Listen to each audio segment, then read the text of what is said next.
Mais uma edição do meu Eu do Futuro, dedicada a vocês, majoritariamente o ensino médio.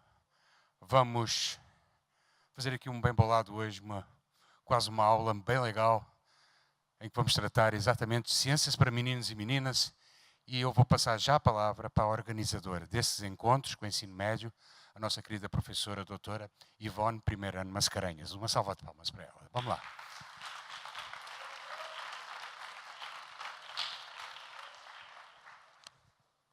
Boa tarde a todos.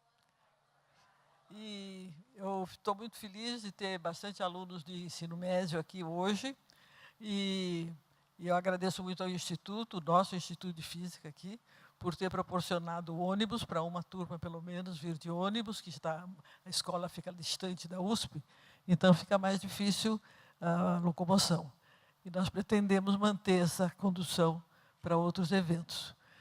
E hoje vocês vão, na realidade, a nossa intenção, organizando esses encontros, não é propriamente que seja uma aula ou que seja uma palestra, assim, muito formal. Nós sempre pedimos aos nossos palestrantes que estabeleçam, logo que possível, diálogo com os participantes e respondam perguntas, se por acaso surgir, mesmo que eles não sejam para não esperar até o fim da palestra. Porque, às vezes, a pergunta surge naquela hora e vai deixar para fazer muito depois, a pessoa, ou é o tempo do horário, é qualquer coisa assim, não se faz. Então, eu quero apresentar a vocês a palestrante de hoje, que é a Andréia. A Andréia é uma professora daqui do Instituto, ela está conosco há algum tempo já, tem uma boa formação, inclusive no exterior. Ela vai poder contar um pouco de vocês como foi a trajetória dela. E a motivação da Andréia, assim como a minha também em muitas oportunidades, é estimular as meninas a olharem para as ciências exatas sem muito medo. Se vocês, qualquer coisa que qualquer pessoa quiser fazer, se ela começar com interesse e resolver dedicar um pouco do seu tempo mesmo para se aprofundar, ela faz. Precisa ter o gosto, precisa perceber que aquilo é interessante e precisa também, vamos dizer assim, deixar de ter preconceito. Mas existe quase que um preconceito entre as mulheres de que as exatas é coisa de homem. Eu digo, as exatas é coisa de criaturas humanas que querem o desenvolvimento do seu país. É para isso que servem as ciências exatas. Inclusive, muitas pessoas que se formam bem no país em ciências exatas acabam tendo um mercado de trabalho até internacional, porque existe uma demanda. Você vê, a sociedade é cada vez mais tecnológica. Cada vez vai ter menos emprego para as pessoas que não têm uma boa qualificação. E as mulheres são, pelo menos, 50%, um pouco mais da humanidade. E, graças à tecnologia, graças ao avanço, a vida das mulheres ficou muito mais sob o comando delas mesmas, né? No tempo da civilização, que era baseada em agricultura, acho que a principal coisa que as mulheres tinham que fazer é ter muitos filhos, para poder cuidar, não é, da agricultura, da agropecuária, daquela vida mais vida de campo. Hoje em dia, com todo o avanço que vocês todas sabem muito bem, nós temos muito mais donas do nosso corpo, não precisamos ter filhos assim, 10, 12, como antigamente. Ninguém está dizendo que não é para ter filho, mas pode se controlar até quando e como você quer ter esses seus filhos. Então, isso não deve ser barreira para o desenvolvimento da mulher. Cada vez mais, essas condições para as mulheres vão ter que melhorar, principalmente para aquelas que têm uma boa formação. Porque a sociedade moderna precisa de gente com boa formação. Aqueles empregos muito simples vão desaparecer quase que na certa. Então, eu passo a palavra para a Andréia, ela vai falar melhor do que eu sobre esse assunto.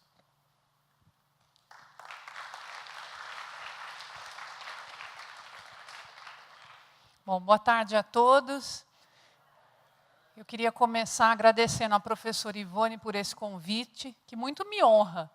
É muito especial para mim estar aqui hoje falando para vocês, porque eu estou acostumada a falar com um público especializado, né?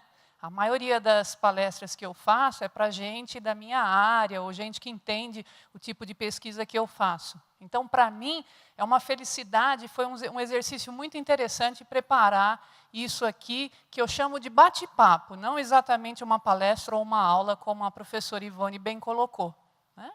Então, a minha intenção aqui é dizer para vocês e mostrar para vocês que fazer ciência é recompensador, é muito legal, é divertido, né?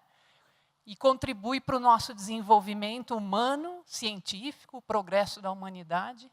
E que as meninas podem atuar nesse terreno aí tão bem quanto os meninos, né? E quem sabe melhor, em alguns casos, tá certo? Então esse é meu objetivo aqui, eu vou contar para vocês um pouquinho da minha trajetória também, para dividir com vocês como é que eu cheguei até aqui, tá bom? E eu queria que vocês ficassem muito à vontade para me fazerem perguntas durante a apresentação. Então, se surgir qualquer dúvida, levanta o braço e aí a gente discute. Pode ser assim? Então, vamos lá. Quem é que gosta de estudar ciência aí? Vamos ver. Cadê os braços? Bastante gente gosta de estudar ciências, né? Então, se a gente vai começar a falar de ciências, eu quero começar definindo o que é ciência, tá certo? A palavra ciência, ela vem do latim scientia, né?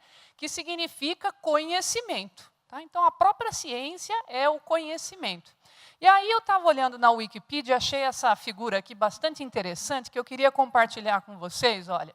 É a escala do universo relacionada às ciências que estudam, né, os objetos nessa escala aí em metros, tá certo? Então, vamos começar lá embaixo na escala, quando a gente olha aqui para a teoria das cordas, as subpartículas atômicas, até chegar no átomo lá, em torno de 10 a menos 9, 10 a menos 10 metros, tá certo?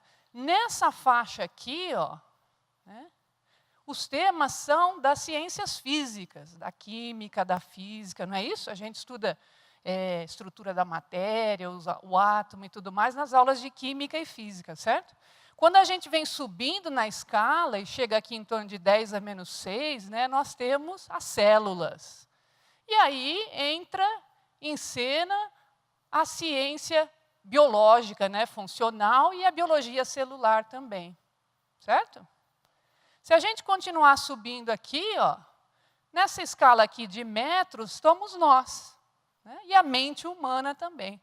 Então, nessa faixa aqui, são as ciências sociais, né, a sociologia, a psicologia, que desenvolvem um papel aí no estudo desses sistemas. E se a gente continuar subindo na escala, ó, agora já começou a ficar bem grande, né? A Terra, o Sistema Solar, a nossa galáxia, a Via Láctea e o universo visível, né? Aí aqui nós temos novamente as ciências físicas, a astronomia, a geociência, certo? E é claro que permeando todas essas ciências aqui estão aquelas ciências formais, a matemática, a lógica, né, que a gente precisa conhecer para fazer as demais ciências. Então, de maneira geral, a ciência ela é dividida em ramos, né? As ciências naturais são aquelas que estudam os fenômenos da natureza e os seres que habitam a natureza, né?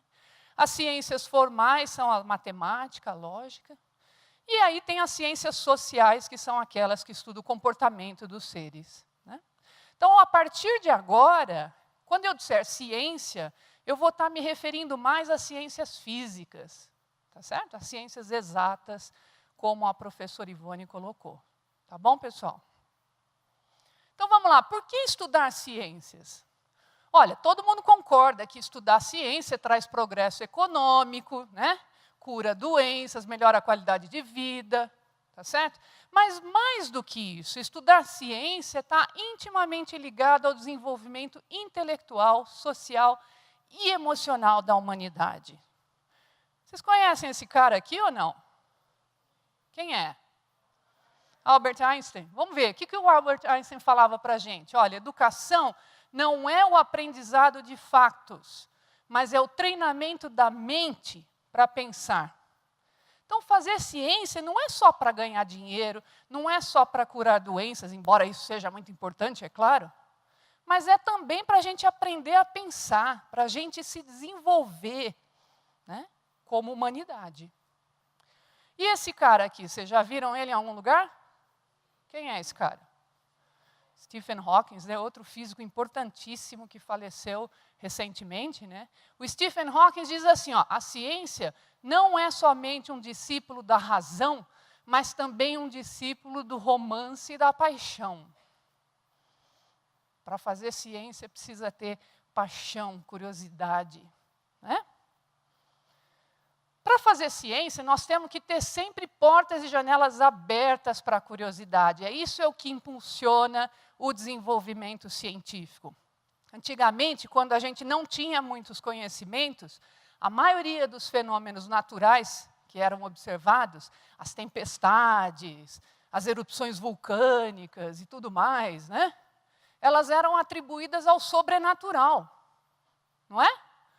Eram os deuses que estavam bravos, ou era, sei lá, né? Eram os fantasmas, eram...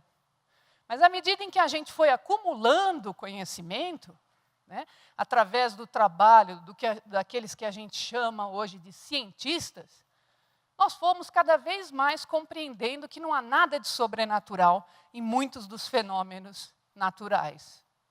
E cada vez isso progride mais, não é? Esses cientistas, né, para obter esse conhecimento, eles lançam mão de um método que a gente chama de método científico. O método científico, ele inclui várias etapas. A primeira etapa, é claro, é a observação, é a identificação do problema, né? Ou do fenômeno que se quer entender ou explicar. Aí o questionamento. É fazer as perguntas certas para poder chegar numa solução. Experimentação, formação de hipóteses e os testes para verificar essas hipóteses. Será que aquilo que eu pensei é verdade ou não? Vamos testar. Não é isso? Basicamente, isso resume o que a gente chama de método científico. Agora, saber mais, né, pessoal, não significa saber tudo, não é? Quanto mais a gente sabe, menos a gente sabe, não é assim?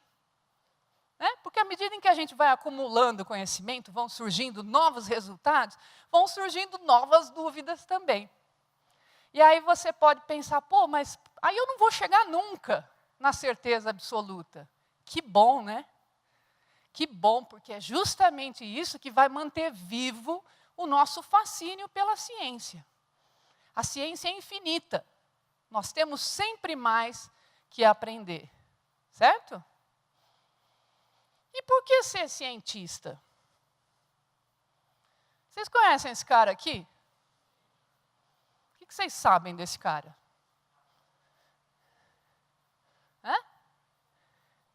Ele é o fundador de quê mesmo? Do Facebook, né? Ele é pobre, esse cara. Né? Então, esse cara aqui é um exemplo de um cara que ganhou muito dinheiro fazendo ciência.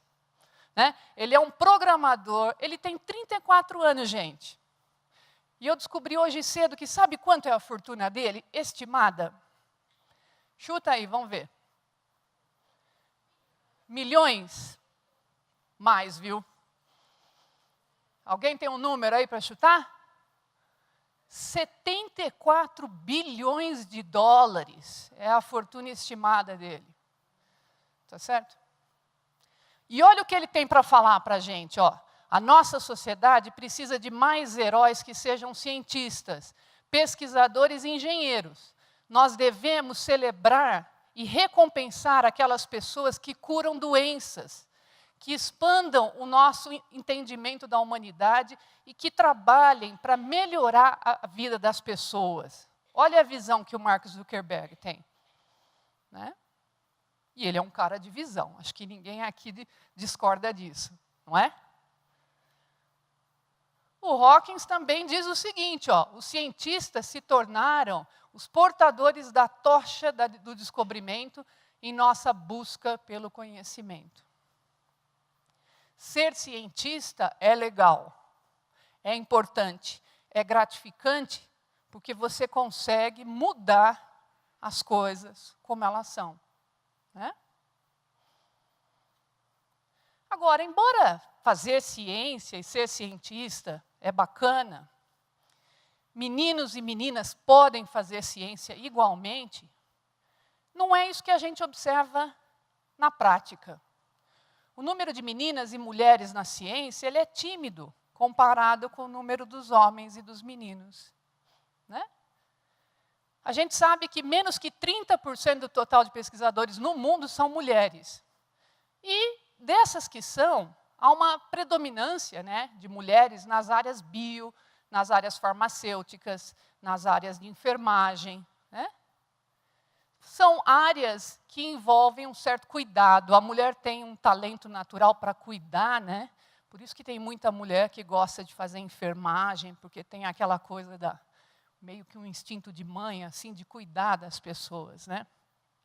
O número de ganhadoras do Prêmio Nobel, por exemplo, é muito menor do que o de homens. Dá uma olhada aqui, ó, em física, 2 prêmios para mulheres, 111 para homens, desde a instituição do Prêmio Nobel. Em química, 4 mulheres para 109 homens. Medicina e fisiologia, o número é um pouco maior, mas ainda é baixo, né? É em torno de 10%. 12 para 108. A Marie Curie, já ouviram falar dela ou não? Quem é que conhece Marie Curie? Madame Curie, conhece, né? Marie Curie foi a única mulher e a primeira pessoa a ganhar 2 prêmios Nobel. Um prêmio Nobel de Química e um de Física. E as mulheres também são subrepresentadas no quesito inovação. Dentre os inventores do mundo, nas áreas de Física, Química e Tecnologia, o percentual das inventoras é bastante baixo quando comparado ao de homens. Por que será, hein, pessoal? Veja, no Brasil, nós temos aí ó, mais ou menos a metade, nada, mais do que a metade da população de mulheres. Então, olha o desperdício aí. Ó. Quando a gente olha para esses números, né, que são mais ou menos de caráter global, a gente vê o desperdício aqui de uma força intelectual das mulheres para fazer ciência. E por que será, então, que as meninas e jovens mulheres não estão presentes em maior número nessas áreas de ciência, tecnologia, engenharia e matemática? Por quê? Vocês têm alguma ideia aí ou não? Fala aí, vamos lá. A professora quer adicionar alguma coisa? Por que será?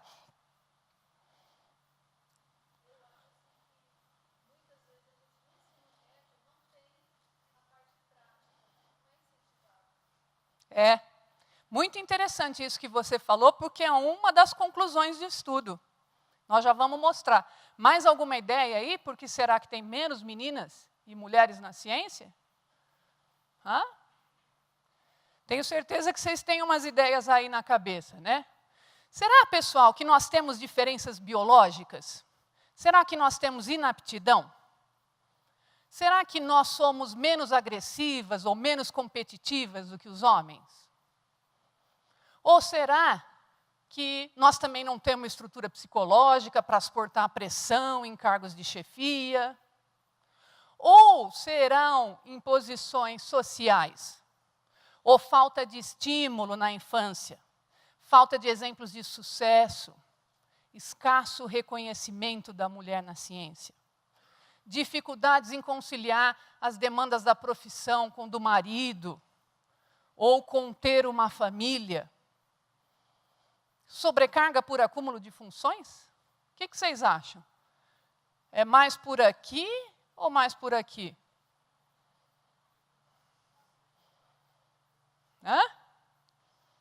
Segunda opções, né? Segundas opções. O fato é o seguinte, olha, a conclusão aqui de muitos estudos é que não há mulheres em números... Essa é uma das conclusões, hein? Atenção. Não há mulheres suficientes em cargos de decisão de políticas de ciência e tecnologia, e, portanto, as organizações tendem a não propiciar o avanço profissional do sexo feminino. Essa é uma das conclusões de vários estudos. Então, a Microsoft Corporation, acho que todo mundo conhece essa empresa aqui, né? Ela fez um estudo recentemente com 11.500 mulheres de 12 países nessa faixa etária aqui, ó. Esse estudo foi apresentado no ano passado para responder justamente essa pergunta aqui, ó. Por que as meninas europeias, né, as meninas da Europa, não estão estudando essas áreas que eu mencionei, de ciência, tecnologia, engenharia e matemática? Né? E olha algumas conclusões interessantes aqui, ó. Existe uma janela estreita de 4 anos para fomentar o interesse das meninas nessas áreas. É mais ou menos de 11 a 15 anos, de 12 a 16. Nessa etapa, a gente tem que atacar e incentivar as meninas a fazerem e estudarem ciência para, quem sabe, seguir uma carreira nessas áreas. O país em que elas vivem, a educação, as condições sociais, têm um grande impacto nas atitudes das meninas com relação a essas áreas. Né? Fatores que direcionam o interesse das meninas são encorajamento por parte dos pais e professores, claro, exemplos a serem seguidos de mulheres bem-sucedidas, experiência prática e exercício. Olha aqui. A mulher é muito experimental, né, gente? A mulher tem isso, ela quer ver o negócio funcionando. Não adianta só falar. Então, às vezes, a gente não incentiva o suficiente as nossas meninas, porque a gente não mostra. Né? Lá na minha casa tem 2 crianças, meus filhos. Meu marido sempre compra de presente para eles kits. Kits de eletromagnetismo, kits de química. Eles adoram brincar com isso. Né? A gente faz os experimentos, eles adoram. Que tipo de presente se costuma dar para as meninas? O que nós estamos ensinando para as meninas quando a gente dá bonecas para ela? Ser mãe, né? Por que a gente não compra um kit de química para a menina? Você já ganhou um? Você já ganhou um kit de física, de magnetismo? Alguém aqui já ganhou das meninas? Né? Por que isso? Tá? Então, isso aqui é crucial. A gente precisa incentivar as meninas na mais tenra idade, mas principalmente nessa faixa etária que vocês estão aí. Tá? Aplicações cotidianas, relevâncias dessas ciências, né? E confiança na igualdade intelectual de gênero. Jamais, meninas, aceitem que qualquer pessoa implique que vocês têm menos capacidade intelectual. Tá certo? Os meninos devem combater essa ideia também. Se você é menino e vê um outro menino se comportando, tratando uma mulher desse jeito, você deve combater isso. Né? Pelo futuro do mundo. Então, olha aqui, eu achei esses dados bastante interessantes e eu queria compartilhar com vocês aqui. Ó. Isso aqui são dados das premiações das Olimpíadas Brasileiras de Física. Vocês já ouviram falar, né? Das Olimpíadas de Física, certo? Então, dá uma olhada aqui. Ó. Isso aqui é percentual de prêmios do 8º ano até a 3ª série. Tá bom? O que está em roxo aqui corresponde aos meninos. E o que está em laranja corresponde às meninas. Só de bater o olho nesse gráfico, a gente já tira algumas conclusões, não tira? Não preciso nem explicar ele, né? Ele é autoexplicativo. Olha lá, lá no 8º ano a diferença é menor. Existe uma diferença, tem mais menino premiado do que menina, mas a diferença é menor. À medida em que nós vamos progredindo aqui, ó, os meninos e meninas vão ficando mais velhos, o que acontece com essa diferença? Ela é brutal. As meninas vão perdendo interesse cada vez mais. Né? Muitas vezes, com 17, 18 anos, tem algumas meninas que estão pensando em casamento, estão pensando em ter filho. Tá certo? Não há nada de errado nisso. Mas a gente não quer desperdiçar essa parcela da população que é útil, que é produtiva, que tem intelecto, que pode contribuir. Né? Casar e ter filho é maravilhoso, tá certo? Eu fiz isso, a professora Ivone fez, todas nós. Mas por que não fazer mais do que isso? Essa é a mensagem. E na carreira de física, quando as mulheres ingressam na universidade e decidem por uma carreira em física, por exemplo. Eu estou falando da física naturalmente porque é aqui que eu trabalho, essa é a minha área de atuação, mas isso aqui vale para ciências exatas de uma maneira geral. Então, se vocês olharem, isso aqui é um gráfico de bolsas de estudo concedida para mulheres e homens, né, já em adultos, tá certo? Que já têm uma carreira na física. Se a gente olhar aqui, ó, PIBIC e C são bolsas de estudos em nível de graduação. Aqui também se nota uma diferença, né? Mas ainda assim, a diferença não é tão grande aqui em PIBIC, aumenta um pouquinho em C. Aqui é para bolsas de mestrado. Já aumentou a diferença, tá vendo? Aqui para doutorado e aqui são bolsas de pesquisa para pesquisadores já bem consolidados, né? Mais ou menos na minha faixa etária, assim. Tá certo? Isso aqui é o que a gente chama de efeito tesoura. Vocês percebem que parece uma tesoura, é isso? Os números das mulheres vêm caindo e os dos homens vêm subindo. Tá? Esse é o efeito tesoura da ciência e tecnologia em termos de igualdade de gênero. E por que será que isso acontece aqui? Olha, quando nós olhamos aqui para a graduação, é mais ou menos 50% dos nossos estudantes, meninos e meninas aqui em física. Mas aí para mestrado já diminui um pouco, os meninos ficam e as meninas saem. Para doutorado piora. Carreira em física piorou ainda mais. Por quê, hein? O que vocês acham? Exatamente. E talvez nessa faixa etária aqui, né, isso aconteça mais, não é? Então, a colega de vocês aqui diz o seguinte, né, a mulher ainda está se firmando na sociedade por conta de uma história, né, que sempre subjugou o papel da mulher.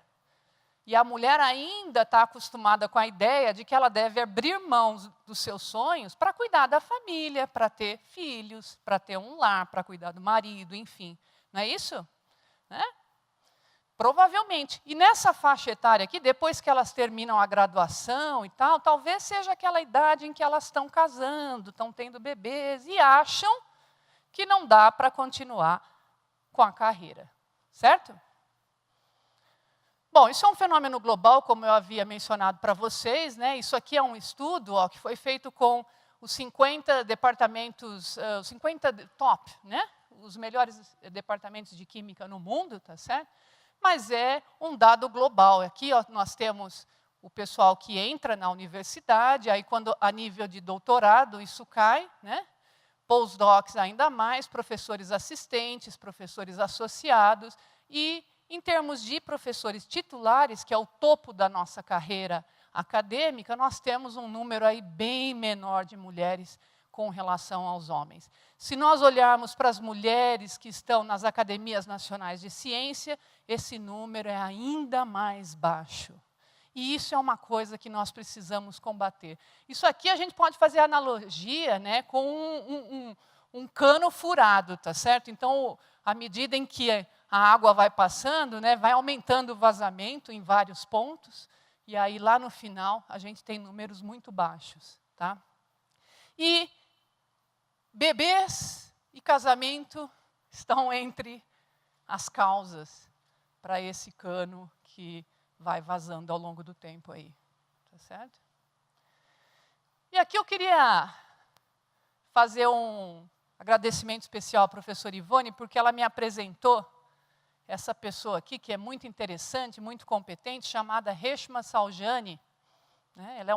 Ela é política e ela também é uma pesquisadora da área da informática. E eu assisti uma apresentação dela no YouTube, que eu achei muito interessante o ponto de vista dela. Ela diz o seguinte, olha, nós precisamos criar meninas para serem corajosas e não para serem perfeitas. Né? O que significa isso? Ora, desde pequeno a gente ensina os meninos a subirem, a pularem. O menino sobe em árvore, pula de lá de cima, quebra o braço, não está nem aí, dá pirueta, cai na piscina. Né? Menina, de maneira geral, não faz isso. A gente tende a deixar as meninas perto de nós. Não faça isso, porque pode te acontecer aquilo. Não vai lá, porque pode ser mal para você. Não é assim? É ou não é? O que as meninas me dizem? O menino não, o menino arrisca o tempo todo. Né? Isso está mudando, claro, mas de maneira geral é o menino que vai lá e pede a menina em namoro, não é? É ele que tenta dar um beijo nela. Né? De novo, está mudando. Mas é raro você ver uma menina que vai lá e tenta beijar um menino. Normalmente é um menino que arrisca. mesmo correndo o risco de levar um tapão, né? Ele arrisca, tá certo? E quando ele chega na faculdade, ele arrisca também. E quando ele termina a faculdade, ele vai procurar um emprego, ele arrisca. Mesmo que ele não tenha toda a capacidade que o emprego demanda, ele fala, eu não tenho, mas eu vou lá e me viro. A menina não. As mulheres tendem a procurar empregos e tudo mais, e posições, só quando elas têm certeza de que elas são muito boas naquilo, de que elas são as melhores. Vocês se sentem assim, meninas? Sim. Né? Então, a Reshma fala justamente sobre isso. As meninas tendem a ser educadas para evitar situações de risco e de fracasso, e, portanto, elas oscilam em torno de tarefas nas quais elas sabem que terão sucesso. A maternidade. A mulher tem certeza que ela pode ser mãe, que ninguém vai fazer aquilo melhor do que ela, não é? Né? Quem é que vai cuidar da minha casa melhor do que eu? Então, a gente tende a fazer aquilo que a gente sabe fazer de melhor. Né? E, dessa maneira, nós desperdiçamos metade da força de trabalho e intelecto mundial. Como eu já enfatizei várias vezes, nós precisamos mudar este cenário e criar as nossas meninas para serem corajosas, brave, bold, né? E não perfeitas. Ninguém é perfeito. Um exemplo de uma mulher que teve essa coragem foi Marie Curie, que eu já mencionei para vocês aqui, ganhou o Prêmio Nobel de Física em 1903 e o de Química em 1911, né? Por seus estudos na área de radioatividade. Marie Curie praticamente foi a autora da teoria da radioatividade. Ela descobriu o elemento químico polônio, né? E deu esse nome em homenagem ao seu país, porque ela era uma polonesa radicada na França, casada com um cientista francês. Uma outra mulher que teve essa coragem é Mildred Dresselhaus, que morreu recentemente. Essa senhora aqui, ela era conhecida como Millie. A Millie ficou conhecida como a rainha do carbono devido aos trabalhos, aos estudos dela, a pesquisa de anos em grafenos, nanotubos de carbono, nanoestruturas. Todo mundo já ouviu falar, né, de grafenos e tudo mais, esses novos compostos de carbono, é ou não é? A Millie trabalhou até poucos anos antes da morte, intensivamente, por várias horas do dia, né, na pesquisa dela. E ela também era uma entusiasta da inclusão das mulheres na ciência e trabalhou muito para isso, incentivando jovens mulheres a terem carreira na área de física. Então, essas mulheres tiveram a coragem, e tem muitas delas por aí. De fato, né, existe um estudo da Elsevier aqui, que é uma editora bastante grande, bastante importante de publicações científicas, que mostra que o Brasil está melhorando muito. O Brasil está no topo da lista em termos de igualdade de gênero na ciência. Não está bom ainda, mas o nosso país está sendo tomado como referência em termos do melhoramento desses números de inclusão feminina nas ciências. Certo? Então, essa é a minha mensagem para as meninas.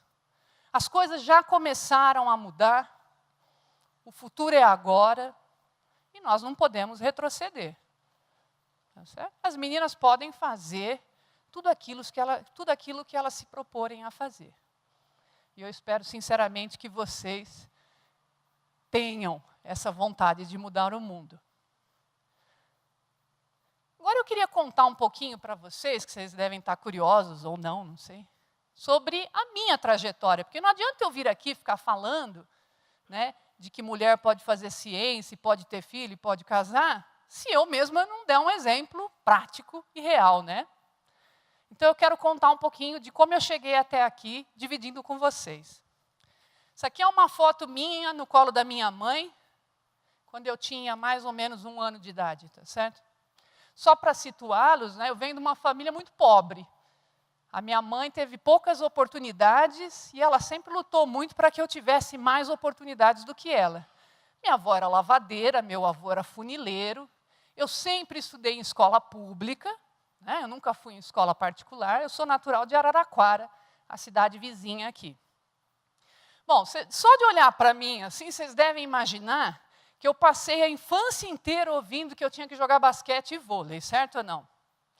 Vocês imaginam uma pessoa da minha idade, do meu tamanho, né, que não joga e não gosta de basquete e vôlei, só gosta de assistir na televisão. Então eu cresci com esse estigma. Ah, mas você é tão alta, você precisa jogar basquete, você precisa jogar vôlei. E eu tentei, juro que eu tentei, mas eu nunca tive talento para bola. Todo mundo achava depois que eu tinha que ser modelo, né? Pela mesma razão. É muito alta, naquela época eu era bem mais magra, né? Então todo mundo achava que eu ia ter uma carreira de modelo internacional, inclusive a minha mãe, certo? Então tá bom, então cursos de modelo, curso de fotografia, aulas de etiqueta, certo? E aí até cheguei a fazer alguns trabalhos de passarela e de fotografia, mas não era isso que eu gostava. A minha natureza era diferente. Eu gostava era de estudar. Eu era uma menina tímida, introvertida, meu negócio era estudar e eu gostava de nadar também, eu sempre fui nadadora. Então, nada de bola para mim, mas piscina. Eu sempre fui muito organizada, vocês podem ver aí pela minha... Como é que chama isso aqui, meu Deus? Escrivaninha, né? Escrivaninha, que eu era bem organizada. Então, eu era muito organizada e disciplinada com os meus estudos. E eu gostava era de estudar química. Sempre gostei muito de estudar química, desde... Em 1990, eu tive uma oportunidade incrível, que foi participar de um programa de intercâmbio de jovens, e aí eu fui para os Estados Unidos. Eu morei 1 ano nos Estados Unidos, eu estou sentada aqui, ó, né? Com várias famílias, com 3 famílias, e foi uma experiência incrível, que sem dúvida nenhuma foi um marco na minha vida. Quando eu voltei dos Estados Unidos em 91, eu virei professora de inglês. Né? Como eu disse para vocês, lá em casa nunca sobrou muito dinheiro. Então eu tinha que trabalhar para poder ajudar. Mas eu também estava terminando os meus estudos, e naquela época, e até mesmo antes de eu viajar, eu tinha um exemplo. Uma mulher que me inspirava demais, eu queria ser igual a ela. Isso é importante, gente, a gente ter exemplos. Você identificar alguma pessoa que você admira, né?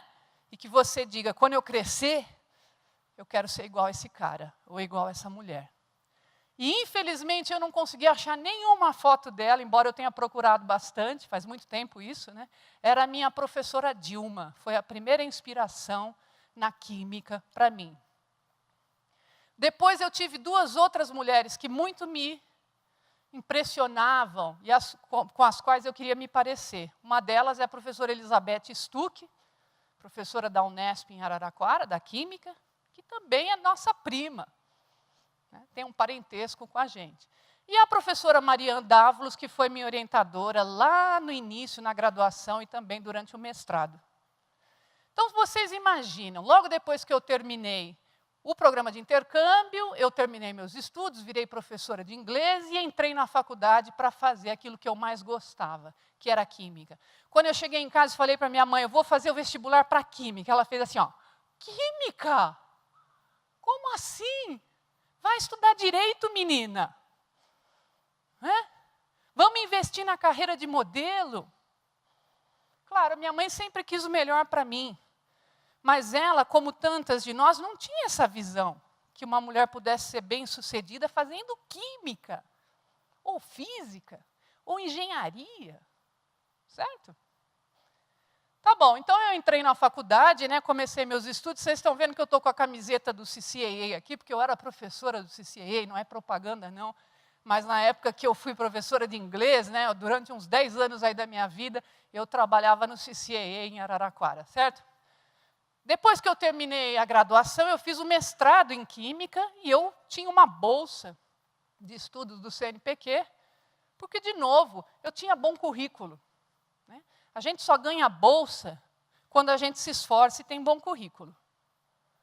E aí, nessa época, eu conheci um professor aqui, da física, e me convidou para vir trabalhar aqui com ele, fazer metade do meu trabalho de mestrado aqui na física. Né? Isso foi um pouco difícil para mim, né? A adaptação foi difícil e muitas vezes eu ficava assim, ó. O meu professor falava assim para mim, ó, era a maneira dele me incentivar, né? Ele dizia assim, você para jogar no time dos ruins ainda tem que treinar muito. Né?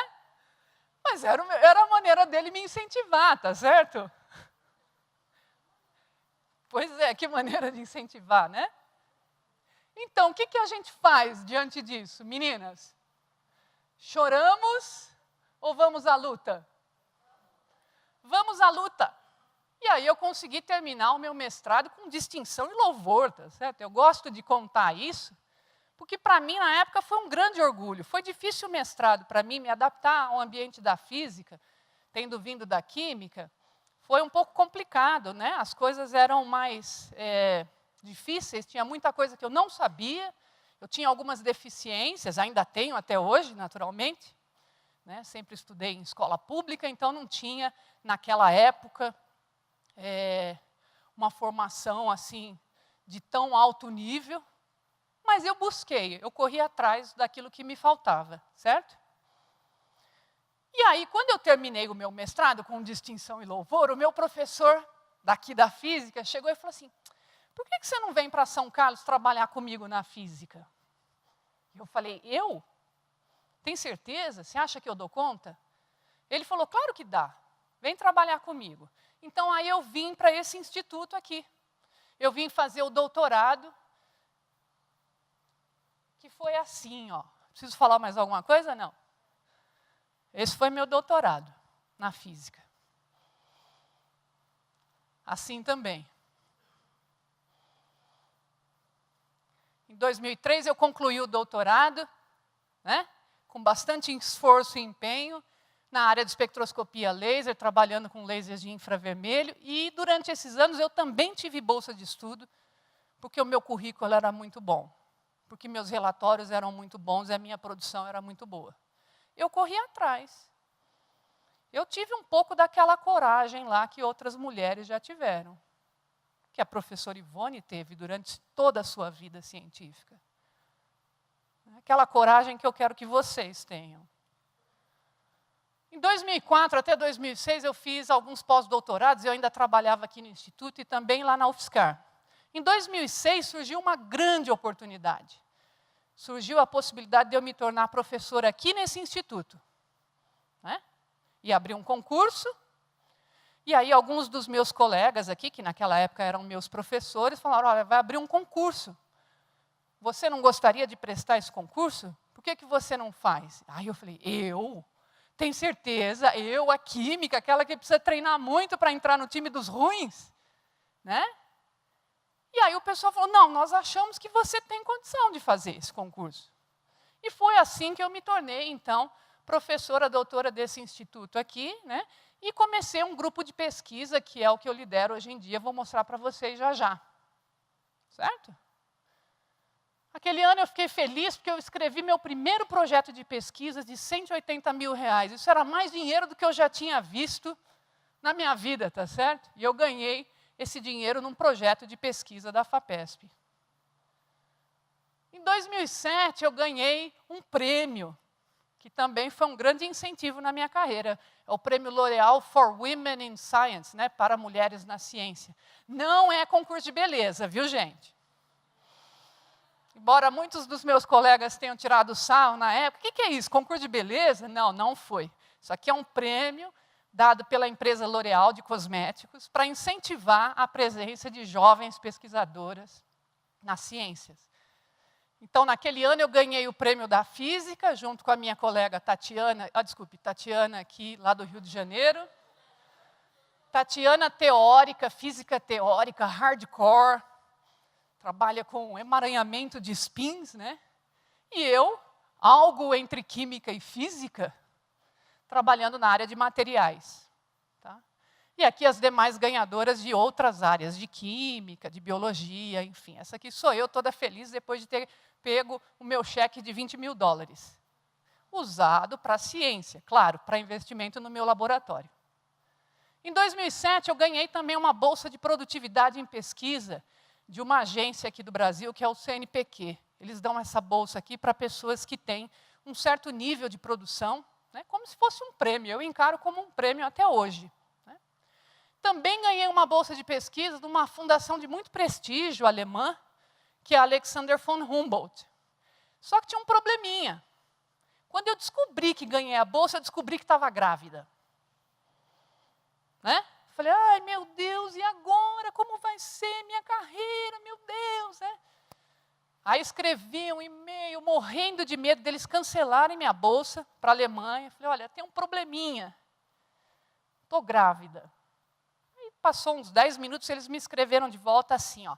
Ah, você está grávida? Bom, então ao invés de ter 12 meses de bolsa, você vai ter 15 meses de bolsa, e ao invés de ganhar 2.500 euros, 2.000 euros, você vai ganhar 2.500 euros. Venha logo, seja bem-vinda, você e o bebê. Aí eu li aquilo umas 3 vezes, falei, será que é isso mesmo, né? E ainda por cima, me pagaram um curso de 4 meses intensivo de alemão, antes de começar o trabalho científico, que era para eu chegar lá com alguma fluência em alemão, certo? Ótimo. Então, de 2008 a 2010, eu fiquei na Universidade de Münster, na Alemanha, trabalhando como pesquisadora, visitante.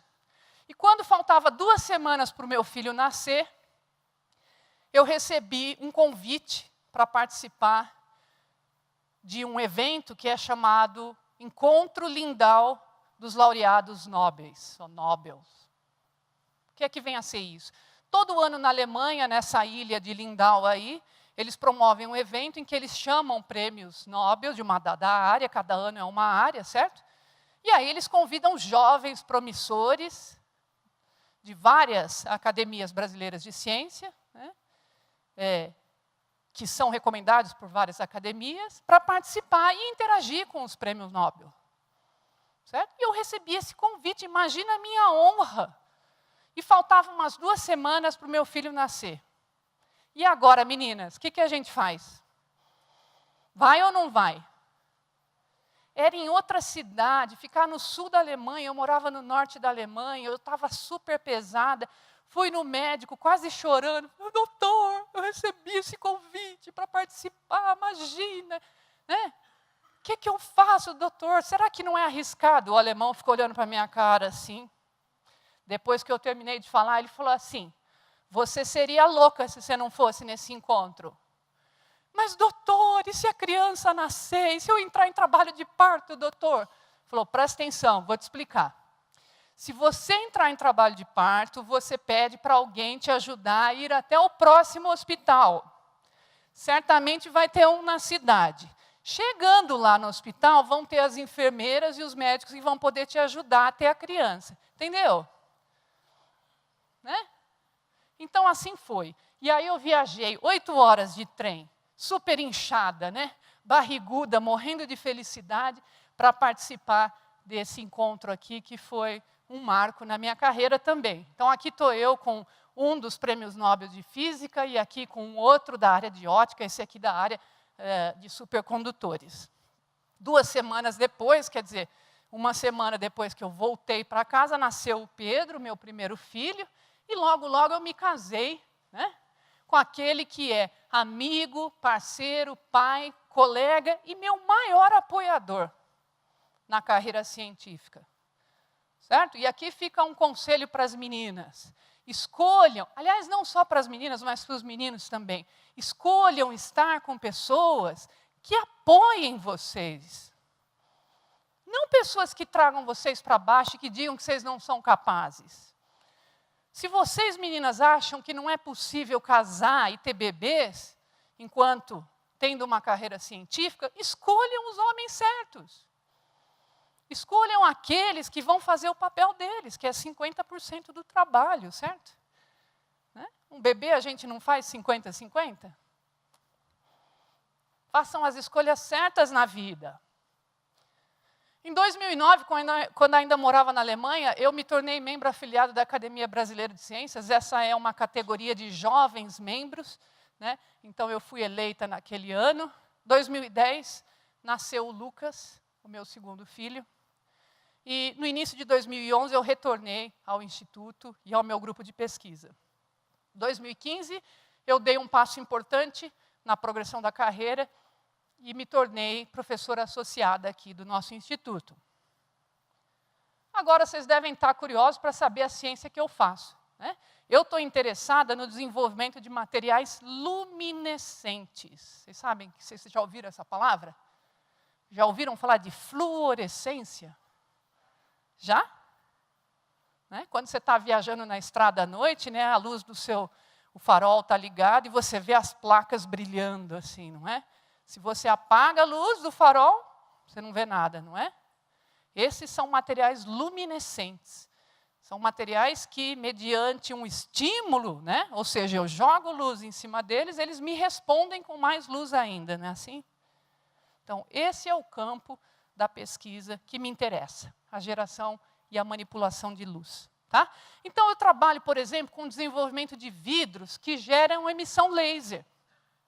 Ou então com esses materiais que servem para fazer placas de iluminação planas. Né? Hoje em dia, a gente tem usado cada vez menos lâmpadas.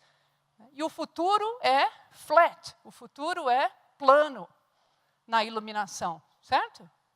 Então, esse é o tipo da coisa que eu gosto de fazer. Eu também trabalho com partículas que podem ser injetadas em organismos assim, para fazer imagem de alta resolução. E de novo, né, os dispositivos eletroluminescentes, sensores, tudo baseado em luz e na manipulação da luz.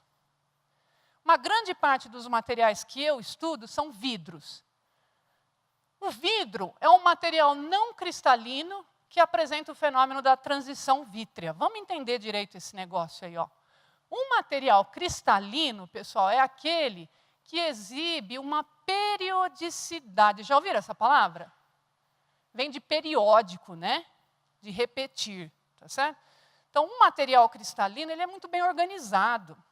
Os átomos são ligados com as mesmas distâncias, né? Ou com algum grupo de distâncias que se repetem ao longo do que a gente chama de rede cristalina, certo? O vidro não. Olha aqui o vidro. Isso aqui é sílica cristalina, o quartzo, o grãozinho de areia lá da praia. Né? É um material cristalino em que os átomos têm aí uma organização periódica. Isso aqui também é sílica, mas é sílica vítrea. Vocês percebem que aqui tem uma desordem estrutural? Então, o vidro é um material amorfo, sem estrutura cristalina. Pensa o seguinte, se eu estiver aqui em alta temperatura, eu tenho um líquido, certo? De qualquer coisa. Pensa lá num líquido. Agora, se eu for resfriando esse líquido vagarosamente, vai acontecer que os átomos ali naquele líquido vão se organizando, chegando perto um do outro, certo? Se ligando de maneira estruturada e eu tenho cristalização. Né? Se vocês preferirem andar daqui para cá no gráfico, né? Então aqui imagina que eu tenho um sólido cristalino e eu vou aquecendo, aquecendo, aquecendo, aquecendo, chega uma hora que funde o cristal, não é isso? Vocês já fizeram esse experimento alguma vez? Mas acho que todo mundo já pôs uma colher de açúcar na panela e ficou olhando, olhando, olhando, até que de repente o açúcar derrete, não é isso? Né? Esse ponto de derretimento aqui é o que a gente chama de temperatura de fusão. Certo? E o contrário também acontece. Né? Se eu deixar lá o líquido que se formou na panela do açúcar derretido esfriar, isso vai virar um cristal depois, certo? Se esse esfriamento for lento o suficiente. Tá bom, então se for um esfriamento lento o suficiente, eu tenho aqui a temperatura de fusão e após isso eu tenho um cristal. Agora imagina o seguinte, que eu pego esse líquido aqui e resfrio rapidamente.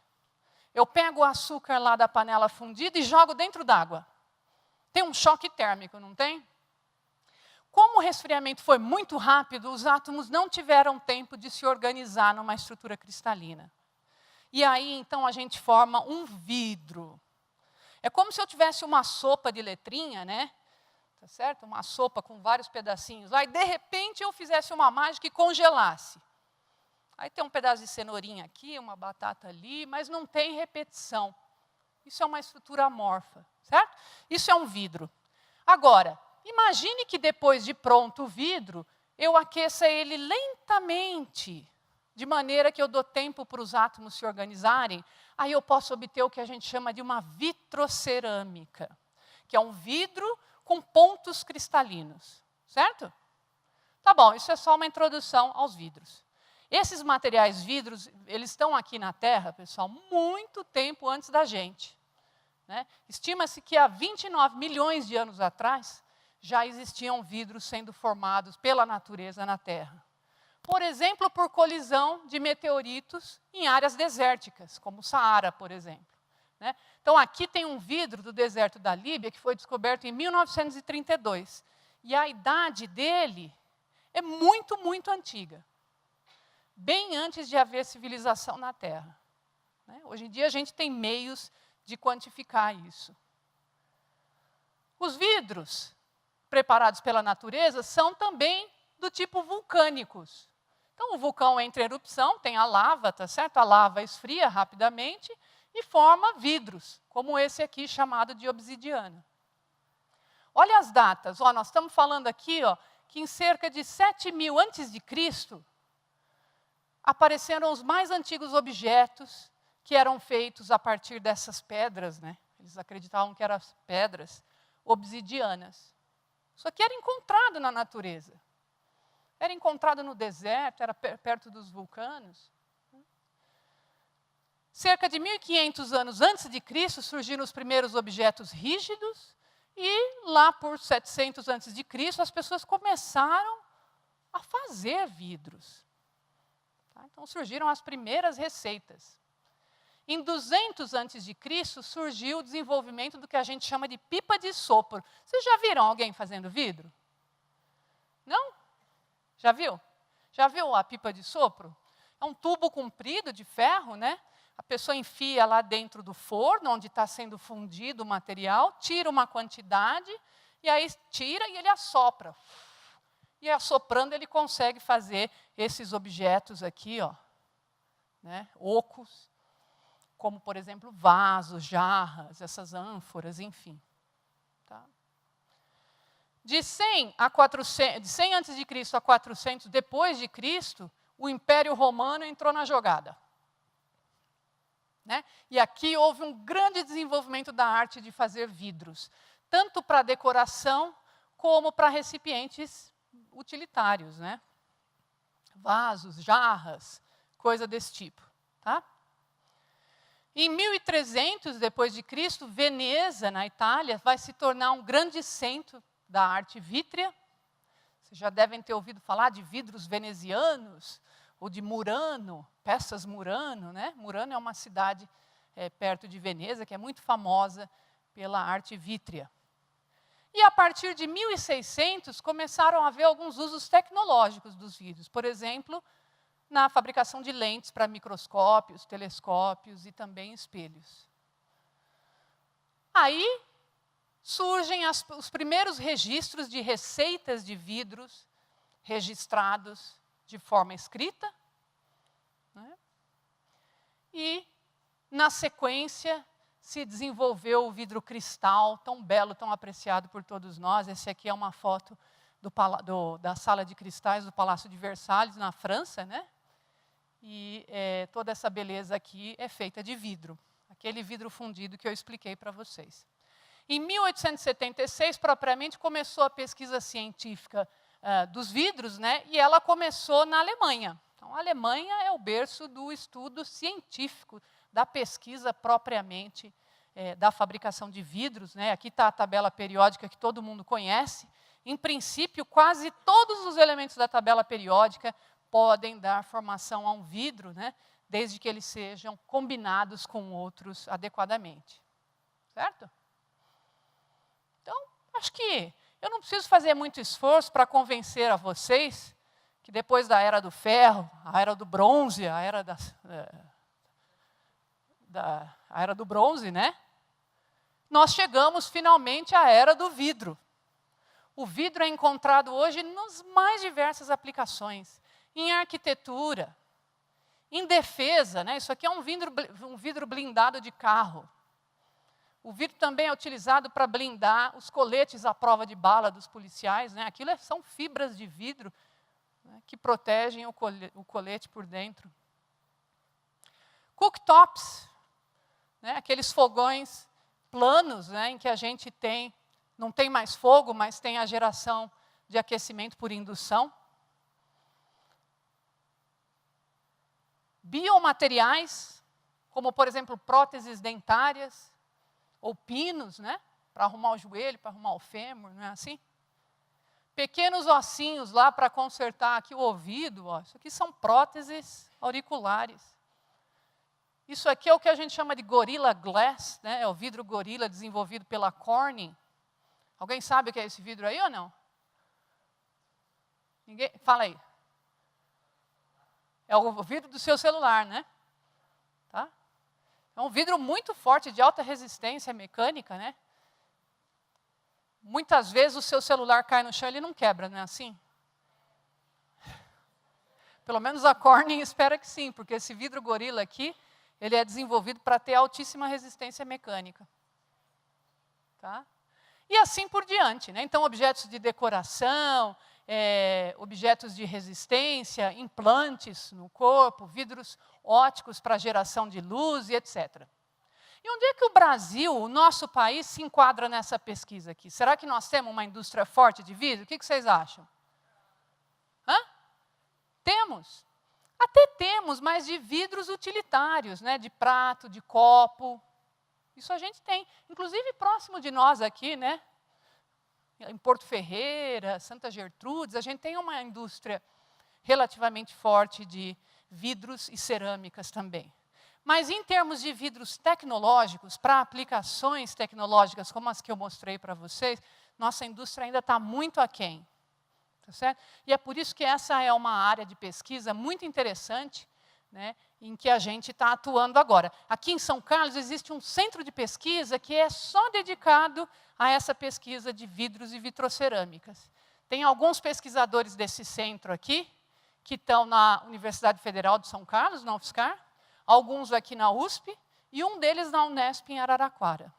Então, essa aqui é a estrutura do nosso centro, né? A gente estuda vidros para resistência mecânica, como, por exemplo, os vidros de blindagem, para implantes, para baterias de estado sólido, para lasers e para conversores catalíticos. Por exemplo, vou dar um exemplo para vocês da pesquisa que eu faço. Vidros para conversão de energia solar em energia elétrica. Vocês sabem o que é isso aqui? O que é isso? Uma célula fotovoltaica. Né? O que faz esse dispositivo aí? Absorve a luz do sol, transforma isso em energia elétrica, não é assim? Ótimo. Então, vamos dar uma olhada aqui. Ó. Olha esse gráfico. Vocês estão vendo a parte em azul aí, roxo? Esse aqui é mais ou menos o espectro do Sol. Tá certo? O Sol é a iluminação do Sol, vamos dizer assim. Tá? Essa parte em verde aqui, ó, é o quanto essas células são capazes de absorver. É bastante, né? Mas vocês concordam que não é tudo? Tem toda uma parte aqui do azul, ó, que é perdida. Né? Tem uma parte aqui, ó, que é perdida. E tem uma parte de intensidade aqui também que é perdida, né? Certo? Será que dá para melhorar a eficiência desse dispositivo aqui? Dá. Eu posso fazer o seguinte. Eu posso pegar... só para situar vocês, ó, aqui é baixa energia, tá? Aqui é alta energia. Então, eu posso pegar, por exemplo, o meu vidro, que eu desenvolvo lá no laboratório, e posso colocar sobre essa placa aqui, em grande escala, naturalmente, né? Porque esse meu vidro aqui, ele tem a capacidade de absorver baixa energia e converter isso em alta energia. Se vocês olharem esse gráfico aqui, ó, tem duas setas, uma aqui e outra aqui, que correspondem a absorções de fóton. Todo mundo sabe o que é fóton aqui, né? O que é fóton? É um pacote de quê? De bolacha? Não. Fóton é um pacote de energia luminosa. Qualquer tipo de energia luminosa, certo? Então, um pacote de energia luminosa, um fóton. Então, esse meu material aqui é capaz de absorver 2 fótons de baixa energia, ó, absorve um e depois outro aqui para cima. E gera uma emissão de alta energia. Tá bom? Então, agora vamos olhar lá no gráfico. O meu material vai absorver aqui, nessa parte amarela, e vai jogar a luz aqui para cima, em alta energia. Que legal, porque esse dispositivo absorve bem em alta energia. Certo? Esse outro vidro aqui, ó, ele tem a capacidade de pegar um fóton de alta energia, como esse, e dividir ele para obter um de baixa energia. Ou seja, ele capta essa emissão e joga para cá. Está vendo? Né? Então, é um material que pode, em princípio, melhorar a eficiência das células solares. Aqui um outro trabalho bastante interessante, inclusive a autora está sentada aqui, ó, depois vocês podem conversar com ela. Né? Isso aqui são nanopartículas, são partículas muito pequenininhas, né, que são utilizadas para fazer terapia fotodinâmica. Alguém já ouviu falar de terapia fotodinâmica? Terapia fotodinâmica é uma maneira da gente matar patógenos, né, bactérias ou células de câncer, né, usando luz. Tá? Então, nesse material aqui, ó, né, a gente lança a mão desse dispositivo que absorve fótons de menor energia para gerar fótons de maior energia, como no caso aqui desses íons. Tá? Mas a Marilyn, que é a autora desse trabalho aqui, ela faz mais do que isso. Além de preparar uma partícula que gera alta energia, que pode ser utilizada para matar a célula de câncer, ela resolveu colocar uma casca em volta dessa partícula, e nessa casca aqui ela coloca outras moléculas químicas que ela chama de fotossensitizador. Que diabos é esse negócio? Né?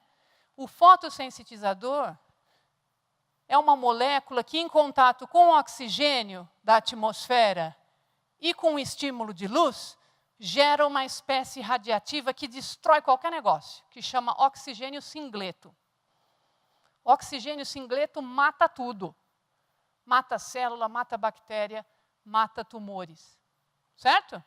Então, a ideia da Mel aqui é a seguinte: olha, eu vou estimular a minha partícula, essa partícula vai produzir luz verde que eu vou usar para fazer imagem do tecido, porque eu quero saber onde é que está exatamente o tumor para não matar a célula boa. Certo? Mas tem mais. A minha partícula também gera a luz vermelha.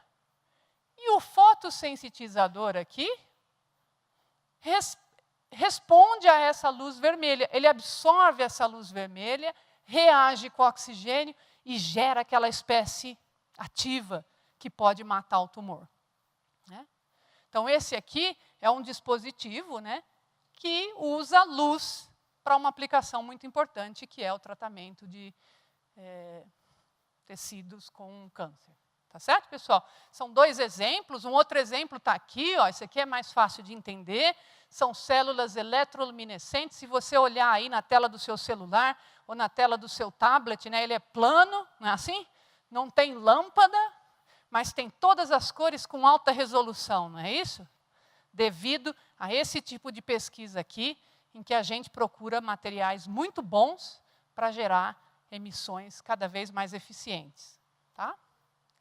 Bom, eu não quero me alongar na pesquisa, porque acho que essa é a parte menos interessante. Eu queria apresentar para vocês o meu grupo de pesquisa aqui, são essas pessoas aqui, e mais essas que não estavam presentes no dia da foto. E esses que estão aqui embaixo, ó, são pessoas que já passaram pelo grupo, já terminaram seus projetos de mestrado, de doutorado, de pós-doc, né? Então, para mim foi muito bacana construir esse slide aqui, porque, de certa maneira, eu toquei a vida de todas essas pessoas, né, de alguma forma. através do aprendizado, da prática da ciência e da produção de conhecimento científico, certo? E, finalmente, eu queria deixar para vocês algumas dicas para o sucesso aqui, espero que sirvam para alguma coisa. Né? A primeira coisa que eu tenho para dizer é o seguinte: fale inglês. O quanto antes, melhor. Certo? Começa já, se é que você ainda não fala. Essa é a maior dica que eu tenho, hein? E, se possível, outras línguas também. É imprescindível. Identifique mentores. Lembra aquilo que eu havia dito antes? Você precisa ter alguém para confiar. Não precisa ser muita gente, não. Nem é bom que seja. Mas você precisa ter o pai, a mãe, a irmã, um amigo, um professor, o médico, sei lá. Alguém do seu meio em que você possa confiar, alguém que você admire. Confie em si mesmo e na sua capacidade intelectual. De novo, jamais admita que ninguém diga o que vocês podem ou não fazer. Quem decide isso são vocês. Certo, pessoal? Pense fora da caixinha. Vocês sabem o que eu quero dizer com isso aqui ou não? Para que fazer aquilo que todo mundo faz? Todo dia, tudo igual, gente? Fácil, todo mundo consegue fazer. A gente tem que fazer é difícil. A gente tem que pensar diferente, não é? Tá? Essa é uma dica importante. Porque só pensando fora da caixinha é que a gente consegue fazer avanço científico, tecnológico, social, humano, né? Questione padrões e imposições sociais. Ah, mas é assim porque falaram que era assim. Porque a minha mãe falou, porque a minha avó falou, é assim que funciona. Não precisa ser assim. Questionem. Será que vale ou não? Sonhe alto e grande, não abra mão dos seus sonhos e corra riscos. Persevere, dedique-se e invista sempre no conhecimento. Eu costumo dizer o seguinte: dinheiro investido em conhecimento é o melhor investimento que você faz, certo? Compre livros, faça cursos, invista. Em vez de comprar um vestido novo, compre um livro. Porque o vestido dura pouco, o conhecimento é eterno, certo? Coloquem prioridades na sua vida. Busque ajuda e apoio, pessoal, porque hoje em dia não se faz nada sozinho. Não tenta ser herói. É burrice querer fazer tudo sozinho. Não se lamente nem se apegue a manifestações de preconceito. Vai ter um monte durante a sua vida. Vai ter um monte de gente que vai dizer para você que você não serve, que você não é bom o bastante, que você não vai conseguir. Deixa para lá. Cerque-se de pessoas que te põem para cima, né? Siga sempre os mais altos padrões de ética e qualidade. Tenha objetivos, uma estratégia, um plano. Saiba onde você quer chegar e de que maneira você quer chegar lá. E, finalmente, e mais importante, faça o que você gosta. Não o que a sociedade, ou seus pais, ou seja lá quem for, querem que você faça. Porque aí sim, você nunca vai ter trabalho na vida. Você vai fazer diversão, porque você faz o que você mais ama. Tá certo? Então, pessoal, estudar ciência é legal. Eu espero que eu tenha conseguido motivá-los aí. Tá? E aqui está o meu e-mail, caso alguém queira me contactar, fazer uma visita no laboratório, no instituto. Eu estou à inteira disposição. E muito obrigado pela atenção de vocês.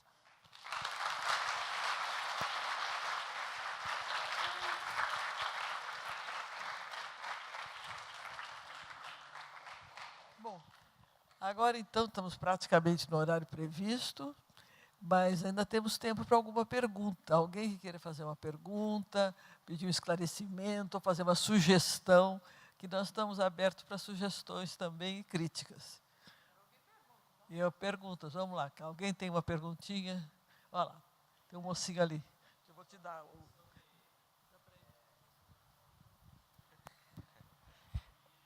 Na sua pesquisa das placas fotovoltaicas, né, você trabalhou com 2 tipos de vidro, certo? Como é que a luz ela iria se comportar se eu colocar esses dois vidros, já que um é para captar a baixa energia, né, e um é com a maior energia? Como é que a luz se comporta nesse caso? Então vamos lá. Aí é uma questão de engenharia. da montagem do dispositivo. A ideia é colocar que a célula fotovoltaica esteja no meio, um vidro esteja em cima e o outro embaixo. E aí eu tenho as duas funções. Então, a luz passa, aquela de mais alta energia, o primeiro vidro é transparente a ela, mas o segundo vidro absorve. Né? E aí, se eu tiver um espelho embaixo, então ele vai absorver, converter e jogar para cima. Então, aí é uma questão da engenharia do dispositivo. Sanduíche, exatamente. Então, a célula, um vidro em cima e o outro embaixo. Tá? Mais alguém?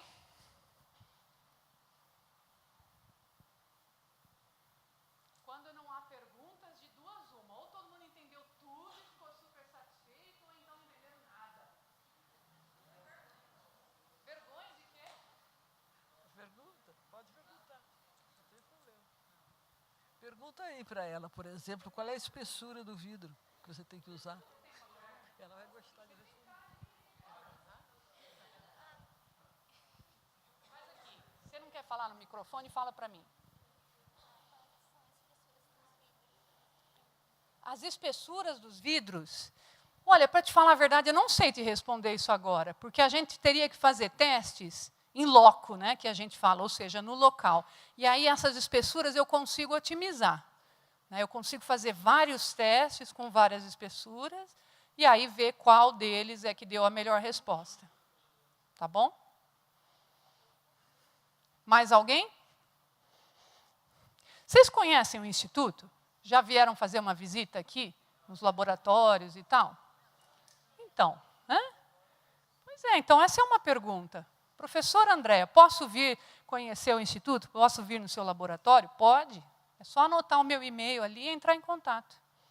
Certo? O que mais?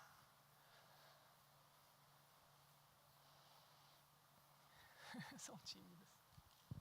Na realidade, para entrar no laboratório, fazer uma visita, não poderia ser todos ao mesmo tempo, né?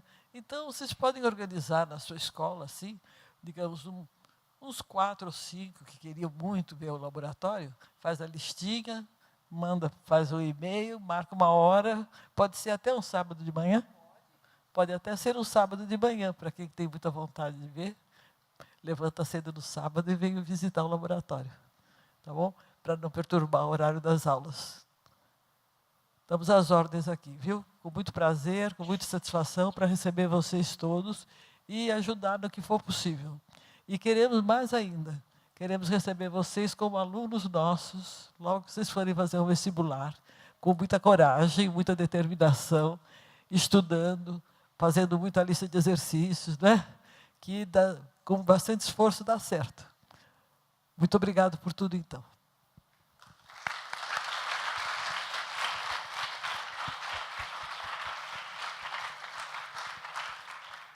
Obrigada mais uma vez, pessoal.